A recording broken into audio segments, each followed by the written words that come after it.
Saludos a todos los hermanos que se conectan. Así que vamos a leer, hermanos, les invito a leer los que tienen su Biblia ahí a mano, desde el verso 3, capítulo 1 de Filipenses, verso 3 hasta el verso 7.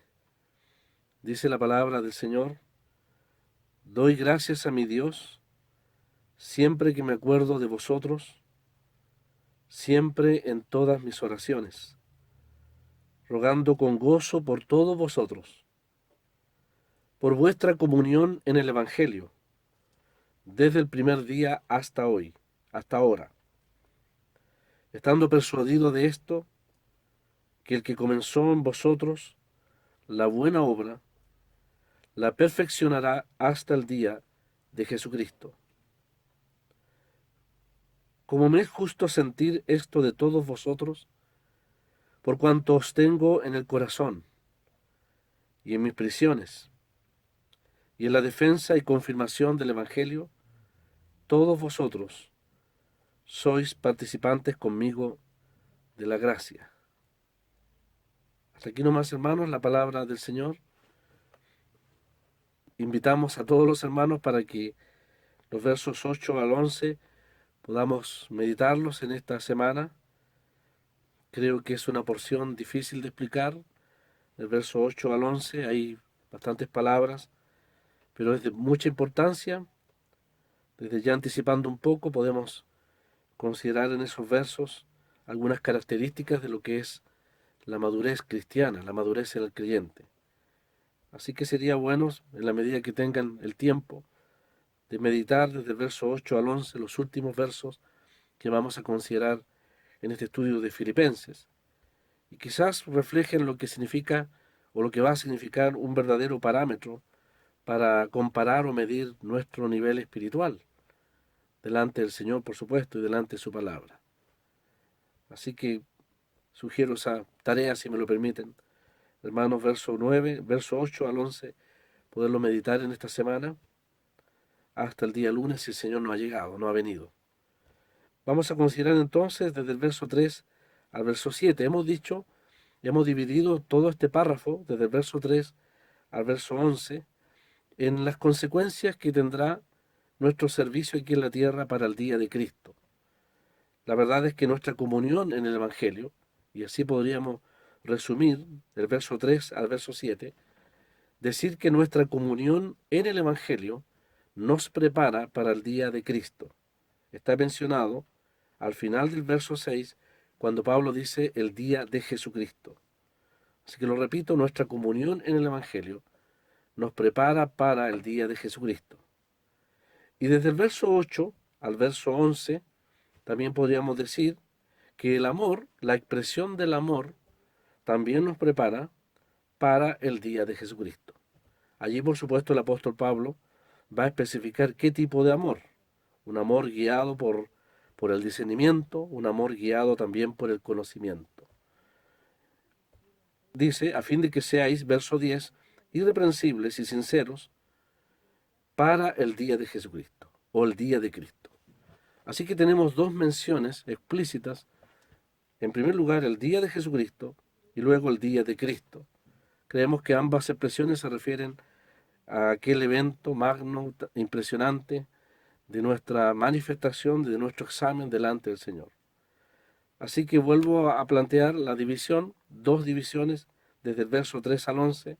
Uno tiene que ver con nuestra activa participación en el Evangelio y lo otro tiene que ver con nuestro crecimiento espiritual en el Señor.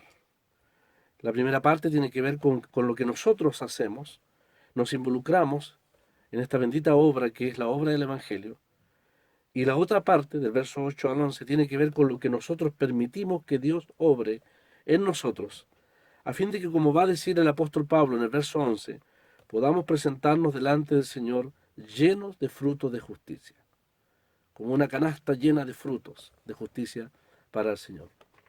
Así que, hermanos, ya tenemos frente a nosotros un doble aspecto de lo que será nuestro examen delante del Señor. Él ciertamente valorará nuestro compromiso, nuestro sacrificio, nuestra entrega, nuestra comunión en el Evangelio, nuestras obras, las obras para ese propósito. Pero también del verso 9 al 11, Él examinará lo que significan los frutos de justicia, lo que nosotros permitimos crecer o manifestar respecto a la persona del Señor. Son dos ámbitos de nuestro examen, que el Señor va claramente como aquellos ojos como llama de fuego, que examina como un verdadero escáner divino, va a examinar nuestra obra, compromiso en el Evangelio y nuestro crecimiento, frutos de justicia, que son por medio de Jesucristo. Se cantaba "Oh, dime más de Jesucristo", ese precioso himno. Y la verdad es que ese himno también nos invita y nos hace responsables de pensar en el hecho de que nosotros somos y seremos responsables de manifestar más y más el carácter del Señor en nuestra vida espiritual. Así que quiero dejar ese bosquejo, esa división en la mente de todos para que lo tengamos presente en los futuros, en las reuniones que quedan por delante. Desde el verso 3 entonces, hermanos, habiendo el apóstol Pablo presentado los primeros dos versos, lo que dijimos, no la iglesia perfecta, sino la iglesia deseable.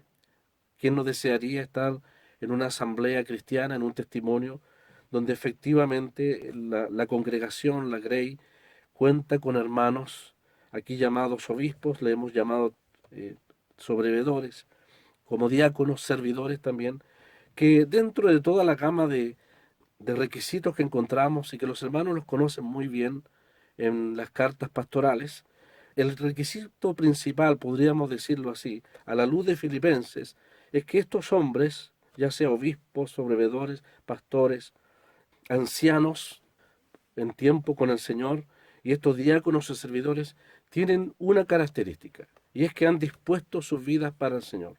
Han decidido a la luz del capítulo 1, como dirá el apóstol Pablo, decir: para mí el vivir es Cristo. La verdad, hermanos, es que siendo que los requisitos mencionados en la palabra respecto a estos oficios y servicios son bastante altos, quizás a la medida de la perfección del Señor, todos nosotros tenemos que reconocer permanentemente nuestra debilidad y a veces incapacidad de poder lograr ese estándar, que tampoco nos justifica para no ir detrás de ese estándar que habla la palabra de Dios respecto a las cualidades de los obispos y diáconos. Pero si hay algo que requiere, que nunca debe estar ausente, es el hecho de que todos estos hombres mencionados aquí han decidido, como he dicho, vivir para Cristo. Y a veces cuando una persona vive para Cristo, no estoy justificándolo, pero a veces quizás pudiésemos obviar algunas deficiencias propias en todos nosotros. Cuando se trata de un hombre ya sea obispo, diácono, etcétera, que manifiesta una verdadera devoción y entrega al Señor, con todas las debilidades e imperfecciones que nosotros tenemos y ante las cuales sinceramente quisiéramos superar y mejorar. Pero la ausencia de una vida para Cristo, para el Señor, la ausencia del más grande móvil, la más grande propósito, motivo del corazón, la ausencia de la devoción al Señor, creo que es el principal requisito que nunca debe estar ausente en aquellos que desean servir al Señor. Lo dijimos, hermanos, la ocasión pasada, que aquellos hermanos que desean vivir a la luz de lo que el apóstol Pablo dice aquí, el vivir es Cristo, no, no necesitan un reconocimiento oficial, el reconocimiento viene por ende, ¿no es cierto? Es prácticamente obvio, natural, porque todos aquellos que deciden vivir para el Señor serán reconocidos como tales por las ovejas en la grey del Señor. Por lo tanto, la palabra nos hace escudriñar profundamente de cuáles son las motivaciones de nuestro servicio al Señor.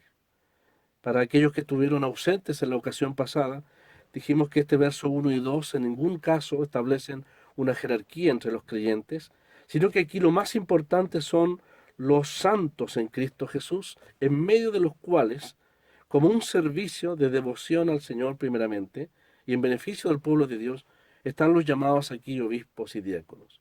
En los siervos mencionados en el primer verso, cuando Pablo se identifica con Timoteo como siervo de Jesucristo, entendemos que en la estratificación, si pudiésemos decirlo así, los siervos son los esclavos de todos. que como el Señor están a disposición para lavar los pies de todos sus hermanos. El Señor dijo, yo estoy aquí como el que sirve. Y él se ciñó una toalla y tomó un lebrillo y etcétera, dice la palabra ahí. En ese maravilloso pasaje de Juan 13, el Señor se puso a disposición de todos. Ese es el carácter de todo siervo y la naturaleza del siervo, la esencia de todo siervo es nada menos que la obediencia absoluta a Jesucristo. Aquí no hay estatus, aquí no hay superioridad, en ningún caso una ascendencia sobre los demás, sino eminentemente el servicio. Y nada menos que el capítulo 2, lo sabemos, nos presenta, y se ha pedido hablar de Jesucristo, hermanos, recordar el capítulo 2, el ejemplo magno supremo del Señor, quien se humilló siendo Dios, dice hasta la muerte y muerte de cruz. Se hizo siervo de todos para beneficiar a todos.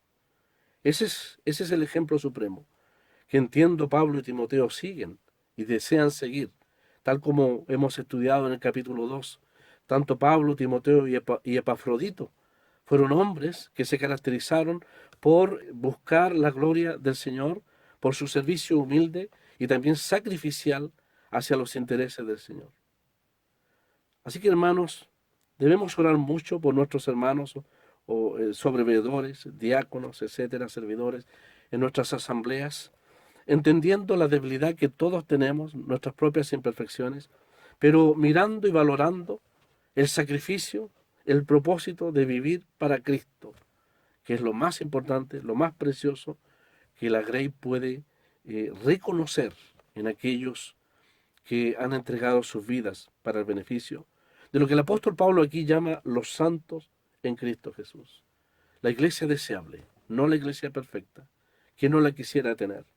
Pero no debemos olvidar que tanto los sobreveedores como los diáconos, especialmente los sobreveedores, son una provisión del Señor para la asamblea, no de los hombres. Tal como vimos ahí en Hechos capítulo 20, el Espíritu Santo os ha puesto, dice la palabra de Dios. Y en cuanto a los diáconos, servidores, en realidad como el Señor, todos debemos servir al Señor en lo que Él disponga en nuestras vidas. En cuanto a tiempo, en cuanto a dones, capacidades, en cuanto a bienes, todo lo que somos y tenemos, cantamos, ¿no es cierto?, debe ser para el Señor.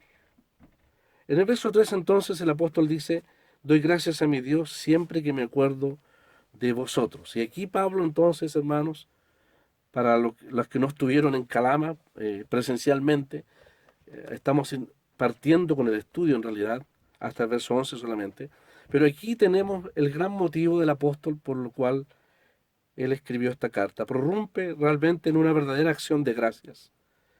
Es una Eucaristía, es la palabra que se usa ahí, una verdadera Eucaristía, es una acción de gracias al Señor. Es una permanente actitud prácticamente de adoración al Señor cuando dice, doy gracias a mi Dios. Pareciera ser Pablo como un verdadero sacerdote que se está delante de la presencia del Señor para dar gracias por aquellos benditos recuerdos de un anciano quizás ya en la senectud de su vida, aunque no en el ocaso de su vida, pero que vive de aquellos preciosos recuerdos, porque al parecer, como hemos visto, Pablo ve claramente, vislumbra su martirio en el futuro, pero cuán hermosos son los recuerdos de aquellas grandes victorias, de aquellos grandes hechos, de aquellas grandes muestras de fidelidad del Señor para con nosotros. Dios nos permita a nosotros, a muchos de nosotros, si el Señor nos ha venido, llegar a una vejez donde nuestros pensamientos evoquen aquellas grandes cosas del Señor. Es bienaventurada la vejez que se encuentra, o la senectud, o la ancianidad que se encuentra, dice el proverbio, en el camino de la justicia. Y aquí hay un hombre entonces que echa mano a la memoria. Me acuerdo de vosotros, dice el apóstol. Al escribir estas palabras, por supuesto, el apóstol da gracias dentro de esa celda, de esa prisión posiblemente, o en la casa donde está recluido, confinado, vigilado allí por los soldados romanos. Si son las paredes de la cárcel o de la casa, que es lo mismo, que es una verdadera prisión. Los filipenses, hermanos, ya fueron testigos hace más de 10 años atrás de la gratitud, de las oraciones y por qué no decirlo también de los cánticos del apóstol en la prisión. Siempre me acuerdo, dice, de vosotros en todas mis oraciones, rogando con gozo por todos vosotros. Doy gracias, dice el apóstol Pablo, a mi Dios. De una manera maravillosa entonces nos evoca cómo la obra en Filipos comenzó con una acción de gracias, de cánticos. Pablo han pasado más de 10 años, es un hombre ya que está al fin de su ministerio y todavía se escuchan en la cárcel los cánticos de medianoche, que en aquel entonces cantaba con Sila, su compañero, pero ahora junto con Timoteo, estos apóstoles pueden seguir cantando de gozo al Señor y orando y dando gracias a mi Dios, la posición más grande que el apóstol puede tener. Seguramente Pablo tenía pocas cosas en la cárcel, o pocas cosas en la casa donde estaba confinado, pero claramente no se necesita más. Nada más se necesita cuando se tiene a Dios como la mayor posesión del alma. ¿No lo dice así el Salmo 23? Jehová es mi pastor. Y hay una traducción que dice, no necesito más. Jehová es mi pastor, no necesito más. No importa las circunstancias que estén rodeando al creyente, el apóstol en este caso en la cárcel puede apropiarse de la más grande posesión que tiene, que es la persona de Dios mismo, mi Dios. Por Él y en Él, dice, doy gracias cuando me acuerdo de vosotros, dice, en todas mis oraciones. En el verso 4 entonces, hermanos, nos recuerda también eso sorprendente que nos habla la palabra de Dios. Yo no sé si Pablo tenía una lista de los nombres de tantos hermanos y de muchas iglesias, en que el Señor por su gracia y poderosamente le había permitido plantar, ver la obra del Señor crecer. Pero creemos que el apóstol Pablo era un hombre franco, sincero, que no exageraba. Cuando hablando a distintas iglesias, enviándole cartas, él dice claramente, me acuerdo de vosotros en mis oraciones. Él oraba por todos los creyentes, por los que había conocido y por los que aún no había conocido. Aún por los de Roma se atreve a orar, nos dice ahí en la carta a los romanos. Así que tenemos a un hombre como un verdadero sacerdote, hemos dicho, que está intercediendo, orando, rogando por todos los salvados y no salvados de manera permanente. Esto nos lleva a pensar que realmente el apóstol Pablo dedicaba bastante tiempo a la oración y también a la meditación de la palabra de Dios. Eso nos hace falta, quizás mucho, en este tiempo. Apreciamos todas las cantidades de salas y conexiones que hay, pero cuán importante sería aprovechar este tiempo para la oración delante del Señor, la búsqueda de su persona, la intimidad en la comunión con el Señor. Dice Pablo también rogando con gozo, ahí en el verso 4, siempre en todas mis oraciones rogando con gozo por todos vosotros. En este caso, hacia los filipenses, eran oraciones, eran rogativas de gozo, no lágrimas, porque esta carta está llena del gozo. Por lo menos hay 10 veces, no las vamos a contar porque las vimos ya en el transcurso de estos 6 meses de estudio, por lo menos hay 10 veces en que se menciona esta preciosa palabra, el gozo, el gozo. Y ya el apóstol nos ha exhortado a regocijarnos en el Señor siempre. Los motivos de oración de Pablo seguramente eran el crecimiento de los creyentes en Filipos, la protección del Señor en cuanto a los enemigos, y sobre todo orando para que, como va a decir del verso 8 en adelante, ellos un día en el tribunal de Cristo sean grandemente recompensados por su compromiso en el Evangelio, como hemos dicho, y por el permitir forjar el carácter, las cualidades morales y espirituales de Cristo en sus vidas. Esa es una gran oración, una gran oración. De hecho, en el verso 9, cuando va a decir, y pido en oración, en el fondo va a pedir, hermanos, madurez en los filipenses. Así que es un motivo de oración que podemos tomar firmemente a favor nuestro y a favor de todos los hermanos. Que Dios permita que nuestro amor, eso va a decir en el verso 9, que el amor abunde más y más en todo conocimiento, en toda ciencia, en todo discernimiento y en todo conocimiento. Por todos vosotros, sin excepción. Eso lo hace para mostrar que Él los amaba a todos. Por lo tanto, no había partidismo, ni desacuerdos en cierne ahí en la asamblea. No, todos eran sus amados. Por eso dice y expresa esta palabra por todos vosotros. El verso 5, hermanos, es el motivo por el cual el Pablo da gracias al Señor y por el cual, uno de los motivos principales por los cuales escribe la carta. Verso 5 entonces dice, por vuestra comunión en el Evangelio, desde el primer día hasta ahora. Aquí entonces tenemos el gran motivo de gozo del apóstol Pablo.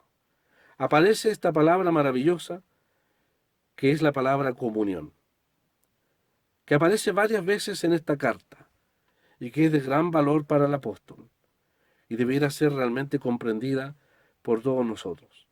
La comunión de ellos, la de los filipenses, era entonces, hermanos, para el apóstol un motivo de gran agradecimiento, según el verso 3. Y también le ayudaba a orar por ellos, con mucha libertad y gozo, según el verso 4, rogando con gozo por todos vosotros. Ya hemos visto esta palabra comunión en los estudios anteriores. Significa tener algo en común. Significa estar de acuerdo en algo. Y porque estamos de acuerdo nos comprometemos, nos inmiscuimos realmente, nos hacemos parte de aquello en lo cual tenemos comunión. Expresa una participación. La ilustración que hemos usado es la que menciona allí en Lucas capítulo 5, verso 10, que los hijos de Zebedeo eran socios juntamente con Pedro, al parecer. No es necesario leerlo, pero los pescadores allí tenían una sociedad, pescar peces en el mar. El Señor ahora los llama a estos mismos apóstoles para pescar hombres.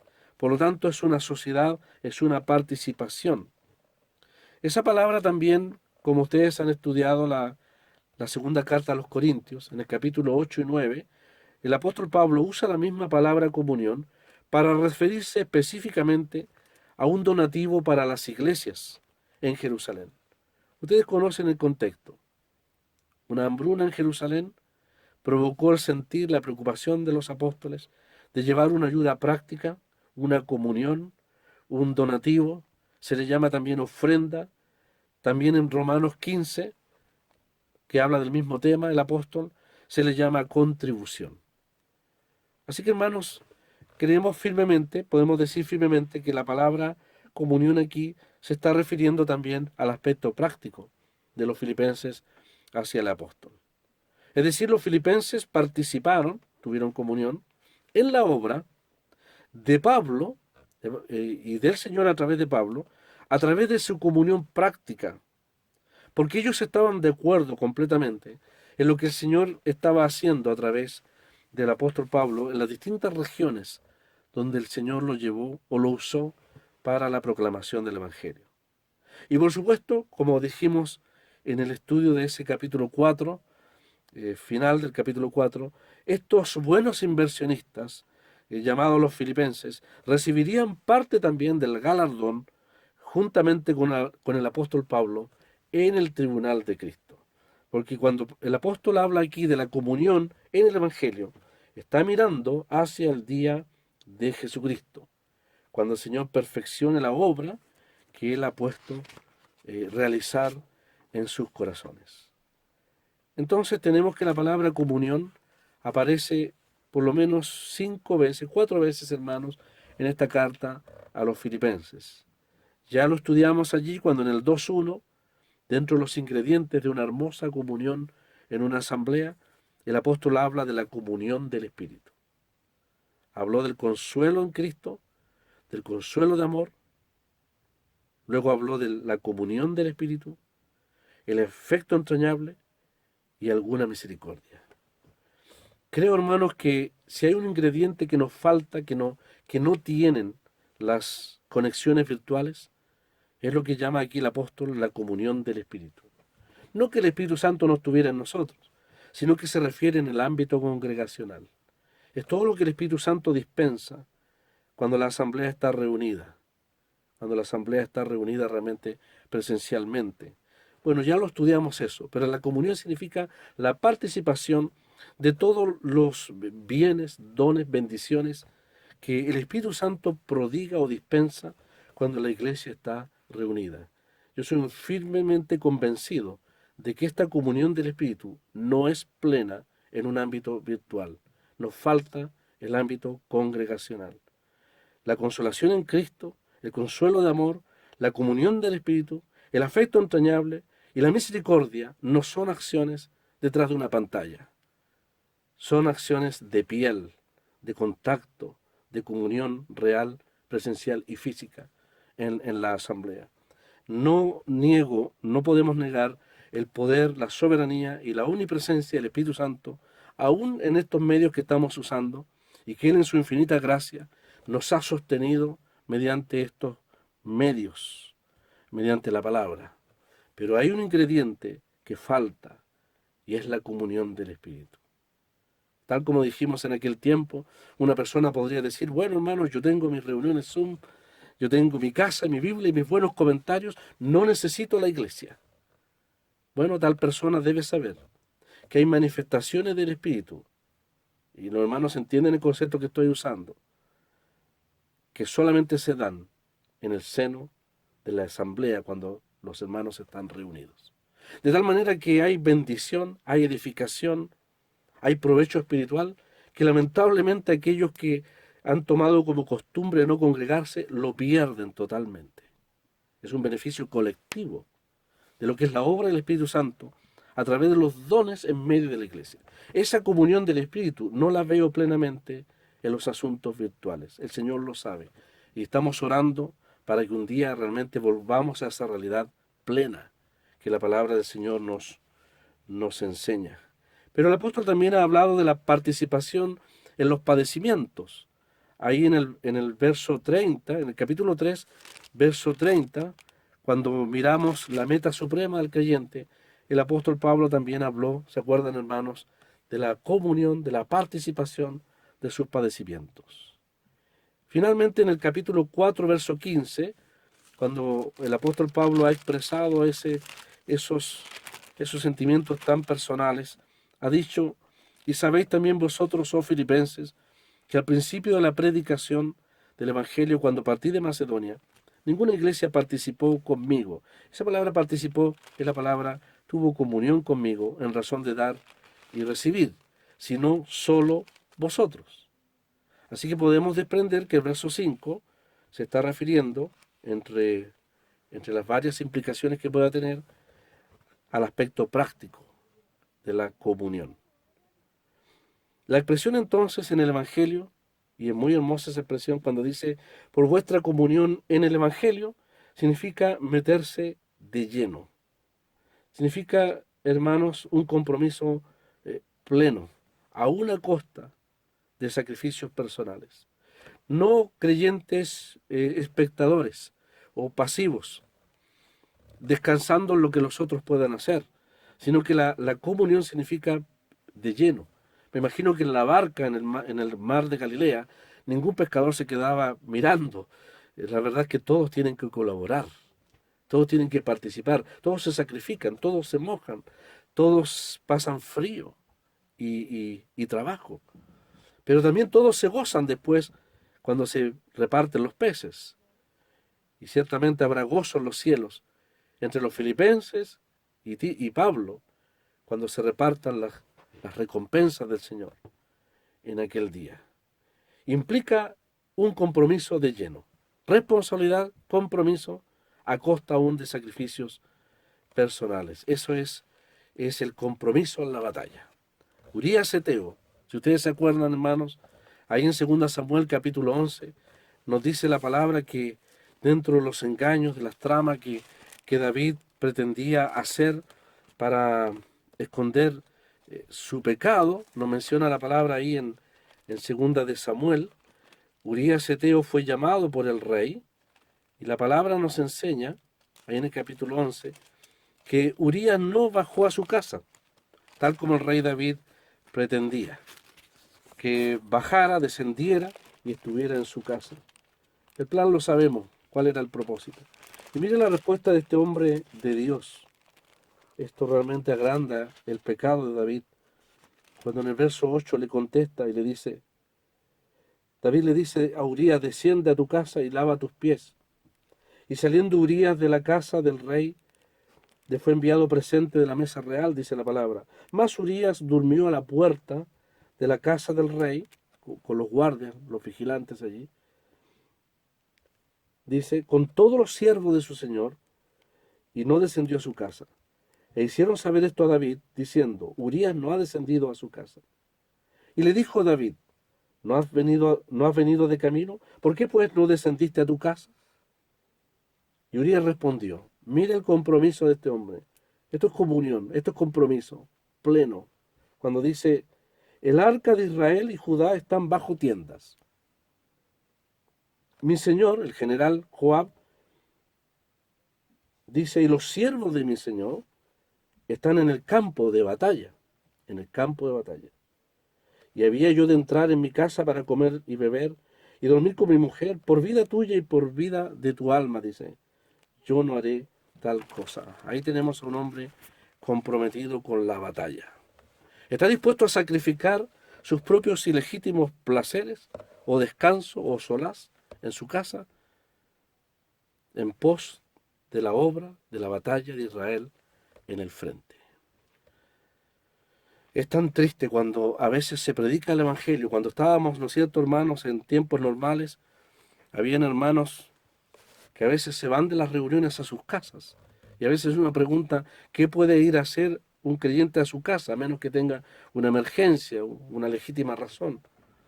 Aprender la televisión, a mirar otras cosas. Mientras, dice aquí Urías, mi general, el pueblo, está batallando en Rabá, dice, ¿cómo podría yo descender a la comodidad de mi casa mientras el ejército lucha en los intereses del Señor?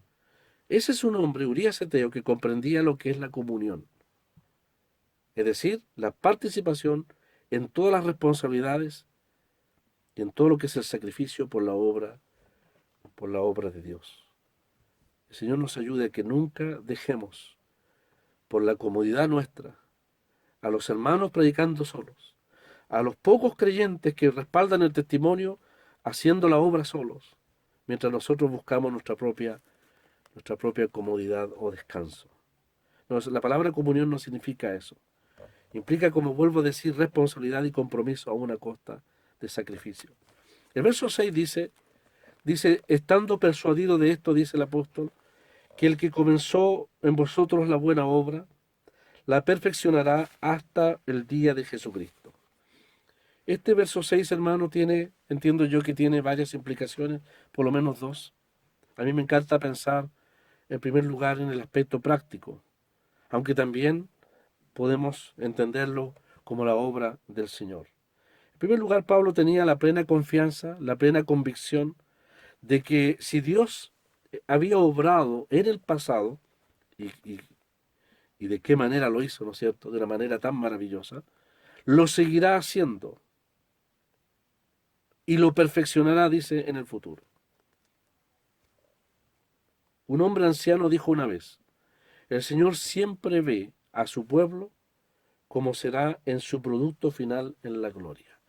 Y Pablo lo está viendo así, está viendo a los filipenses proyectados hacia la gloria, hacia aquel día en que todo su trabajo y todo lo que es la obra de Dios en ellos será manifestado plenamente, perfectamente. Dice, el que comenzó en vosotros la buena obra. No dice aquí si es el Señor o es el Espíritu. Pero podríamos pensar, hermanos, que si no menciona al Señor o al Espíritu, podemos decir que el que comenzó la buena obra es Dios el Padre. Es Dios el Padre el que comenzó la buena obra en estos fieles hermanos. Y esta expresión, la buena obra, la podemos entonces eh, enfrentar de dos maneras.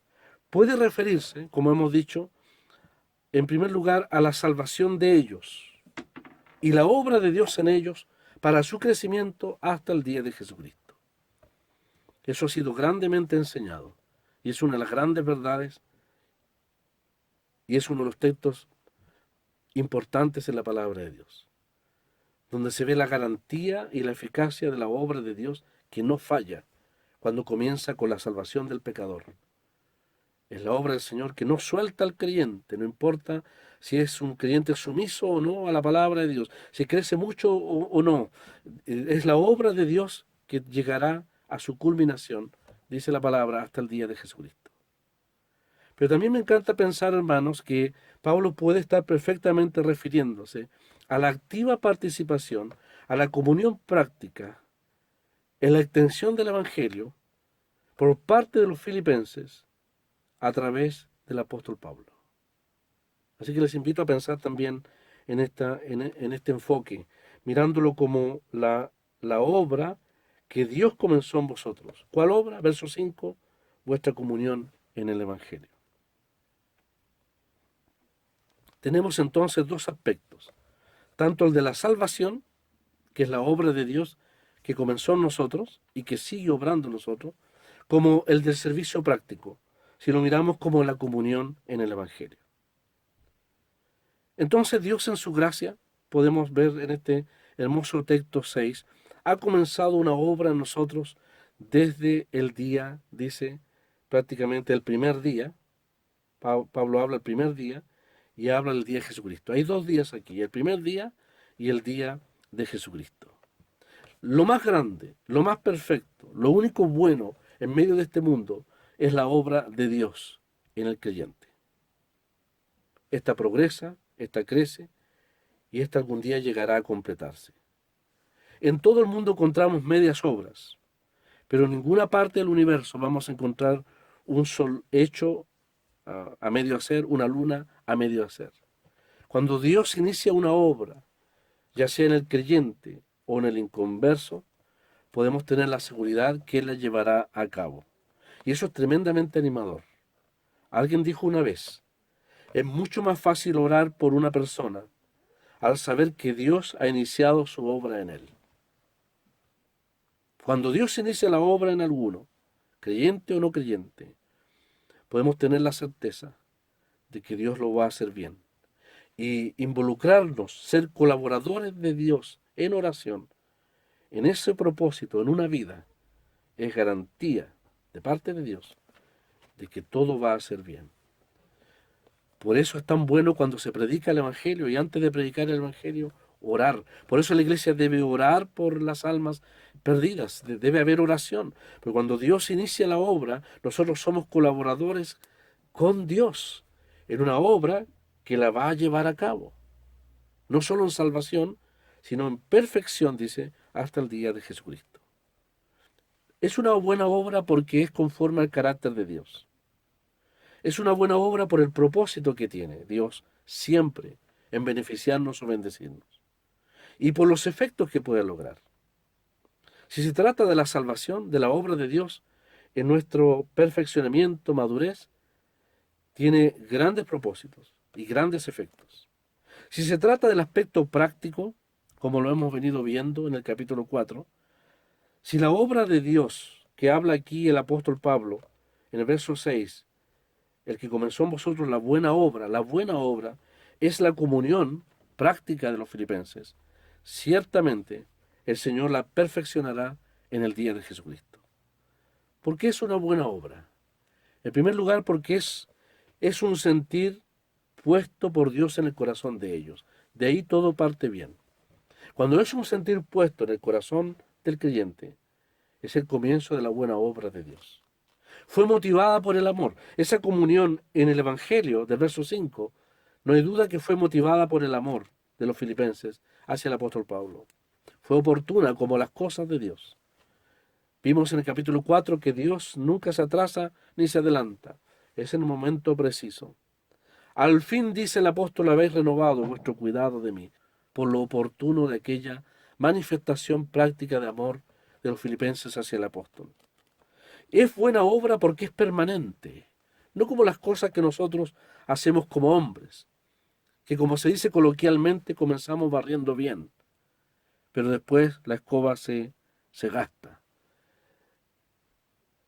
Yo tengo que examinarme delante del Señor cuántas cosas que nosotros iniciamos, que quedan a medio camino, ¿Fueron obras de Dios realmente? Si lo miramos desde el punto de vista práctico. Porque lo que Dios hace, ya sea en el aspecto espiritual o práctico, es algo que permanece en el tiempo.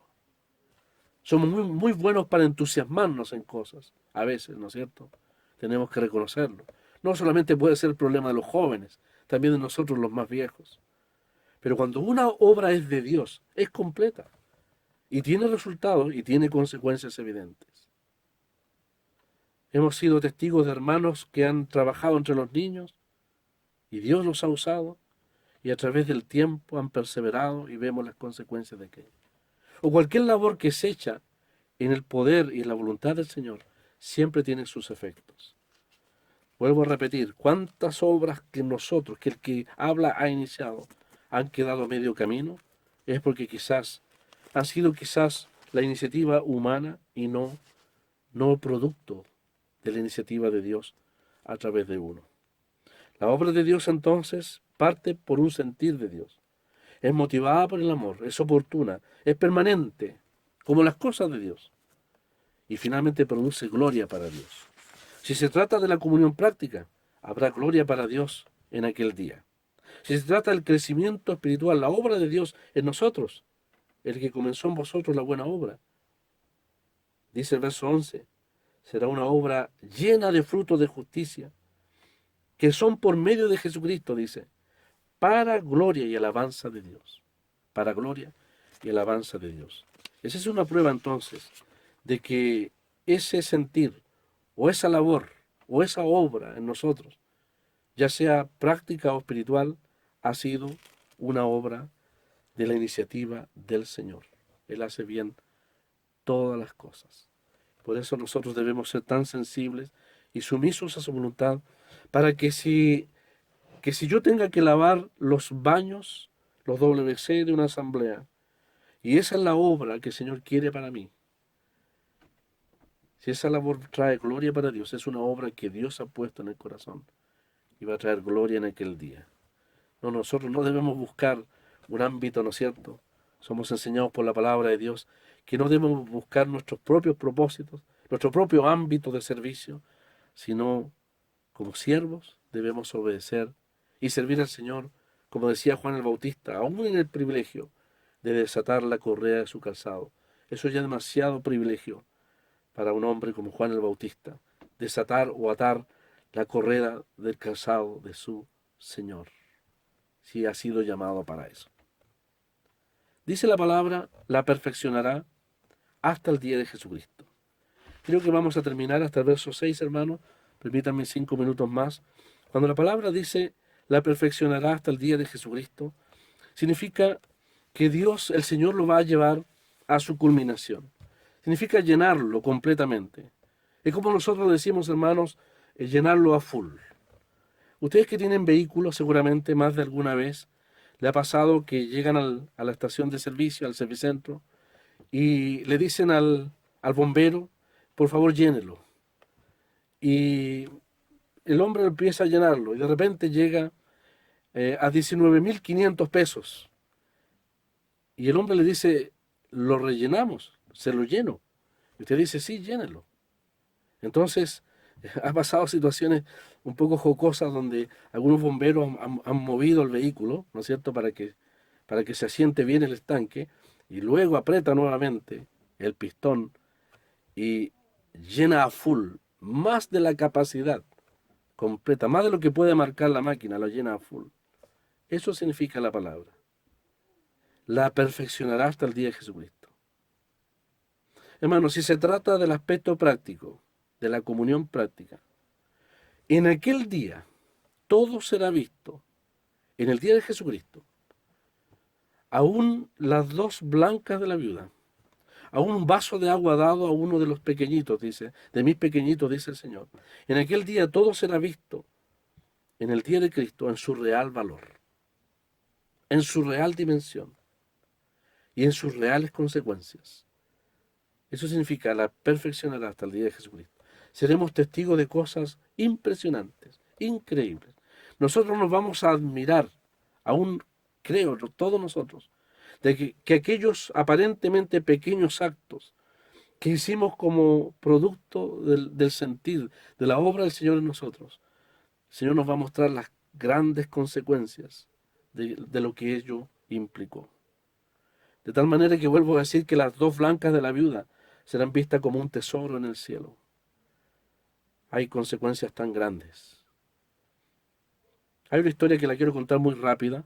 No tenemos la costumbre de que los niños ni ninguna persona en la iglesia fuera ofrenden para las cosas del Señor, pero quiero solamente fijarme en el fondo de la historia. Pero hace mucho tiempo atrás, un hombre de apellido Rogers, un evangelista americano Rogers, contaba una historia. Hablaba de un pastor de una denominación, de un grupo. No dudamos que son creyentes, claramente.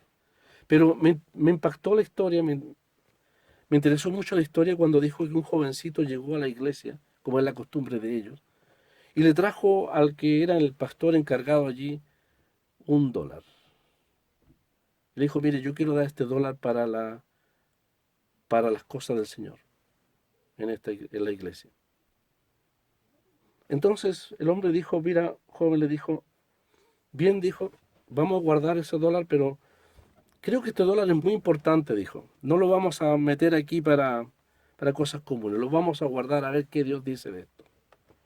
Resulta que en la semana este pastor creo que era de Miami, escuchó en un programa radial, en los programas radial que hasta el día de hoy en la Cuba de Castro, se enviaban, se bombardeaba con el Evangelio a la isla. En vista, como ustedes saben, que no sé, en esos tiempos era muy difícil, muchos años atrás. Y de repente este pastor entendió y escuchó que quedaba solamente dinero para uno o dos programas solamente para emitir a la isla de Cuba. Entonces dijo, mira, aquí está el dólar de este joven, se los voy a enviar. 40 años atrás un dólar tenía valor y lo envió al ministerio. Ese ministerio paró el sábado y el domingo se emitió. Con ese dólar más otro dinero más, se supo después, se pudo financiar unos cuantos días más de transmisión. Ese día domingo, en el malecón de La Habana, un cubano dispuesto a suicidarse, había sintonizado su radio para escuchar su última música y salir al malecón y lanzarse en uno de los roqueríos para terminar con su vida. Y escuchó la audición que venía desde Miami. No sé cuál, pero era una audición del Evangelio. No pudo cambiar el dial. Y esa audición le llegó a su corazón. Contactó al ministerio y rápidamente tengo que decir, el hombre no solamente fue salvado a suicidarse, sino que también se convirtió al Señor. Sea conforme a nuestras costumbres o no, el hecho de que un joven haya dado $1 para las cosas del Señor, lo importante aquí es que ese joven no tiene idea de las repercusiones que $1 significó para la salvación de un alma. Nunca lo sabrá, o a lo mejor en el cielo sí. Lo que quiero decir es que cuando el Señor dice, Pablo dice, el que comenzó en vosotros la buena obra la perfeccionará, significa, hermanos, que el Señor la llevará a su real dimensión, a sus reales consecuencias, a su real valor delante del Señor. Qué grandes recompensas habrá. No estamos hablando de lo material solamente, sino de la entrega de una vida, de la entrega del tiempo, de la entrega de nuestro corazón, de nuestra devoción al Señor. Las pequeñas grandes cosas, ¿se acuerda ese eslogan? Las pequeñas grandes cosas que nos llevan a triunfar. Las pequeñas grandes cosas que son de gran valor para el Señor. En el tribunal de Cristo serán grandemente magnificadas. Él la perfeccionará, dice, hasta el día de Jesucristo, si se trata de los aspectos prácticos. Pero si se trata del aspecto final de la salvación, no hay duda que en aquel día, en el tribunal de Cristo, seremos presentados perfectos en Cristo. Después del Señor revisar toda nuestra vida, seremos presentados perfectos en Cristo. somos transformados, dice el apóstol, a la imagen misma del Señor. A la misma imagen del Señor por medio de Jesucristo. Este proceso constante que comenzó el día de nuestra conversión se consumará y se manifestará plenamente a full, permítanme la palabra, a full, como el Señor hace las cosas, en aquel día. Por eso el apóstol terminará el verso 11, que será por medio de Jesucristo, tanto lo práctico como lo espiritual, para gloria y alabanza de Dios. El que comenzó entonces en vosotros la buena obra, la perfeccionará hasta el día de Jesucristo. La llevará a su máxima expresión. Gracias a Dios por ello. Porque si dependiera de nosotros en nuestro caminar tan imperfecto, a veces de alturas y baches, nunca se terminaría esa obra. Pero está garantizada en la fidelidad del Señor, en la eficacia de la obra del Espíritu Santo y en los resultados eternos que el Señor ha hecho a favor de nosotros, que serán ciertamente para gloria y alabanza de Dios. Vamos a dejar el verso 7 entonces, a partir del verso 7 para el próximo lunes, si el Señor lo permite. Entonces, termino con ese maravilloso texto, cuando dice, estando persuadido de esto, el que comenzó en vosotros la buena obra la perfeccionará hasta el día de Jesucristo. Hermano, nuestra vida está entre dos días que pasan muy rápido. El día de nuestra conversión y el día de Jesucristo. En ese intertanto está nuestra vida. En esos días el Señor está trabajando. Algunos un día, a lo mejor, otros un año. Vergonzosamente tengo que decirlo, en mí 40 años. ¿Cuánto he contribuido a esa perfección de la obra en mí? Otros 50 años. Pero no importa, en esos 2 días está nuestra vida, nuestra relación con el Señor. Dios está obrando y lo va a terminar. La continuidad de la obra de Dios, hermanos, es persistente, es motivada por el amor, es motivada por gracia. Pablo podía orar para finalizar con gozo por los filipenses porque sabía que el que comenzó la obra de salvación en ellos la llevaría a su perfecta culminación hasta el día de Jesucristo. ¿Cómo no dar gracias al Señor por la perfección de su obra? ¿Cómo no dar gracias al Señor por todo lo que Él ha hecho en nosotros, a través de nosotros, a través de tantos años, en tantos aspectos de nuestra vida? Por un lado, tendremos que reconocer nuestra pobreza, pero no va a ser nuestra pobreza la que va a brillar en el tribunal de Cristo. Eso va a ser revisado y dejado atrás. Lo que va a ser motivo de gloria y alabanza eterna, como dice el apóstol, son los frutos de justicia que no nosotros producimos, sino los que Dios ha producido y producirá a través de nosotros por medio de Jesucristo. Como dice, para gloria y alabanza de Dios. Que el Señor, hermanos, bendiga su palabra.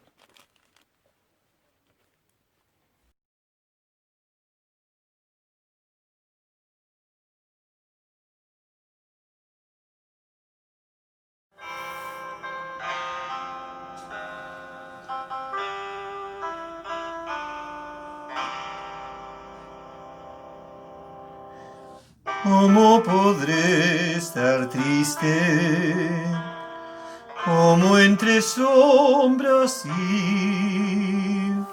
¿Cómo sentirme solo y en el dolor vivir?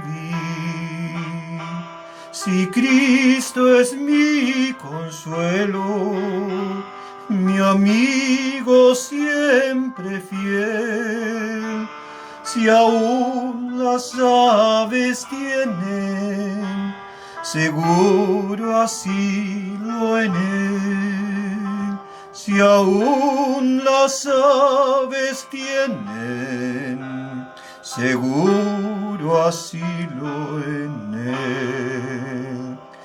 Feliz cantando alegre, yo vivo siempre aquí, si Él cuida de las aves, cuidará también de mí.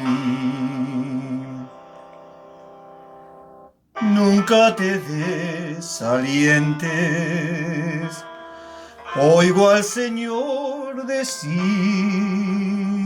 y en su palabra fiado, hago al dolor huir. A Cristo paso a paso, yo sigo sin cesar, y todas sus bondades por siempre me ha de dar, y todas sus bondades por siempre me ha de dar.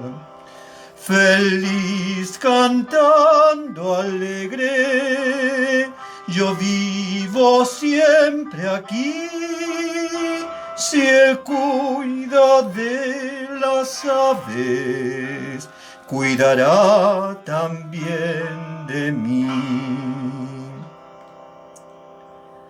Siempre que soy tentado, oh, que en la prueba estoy, más cerca del camino y protegido voy.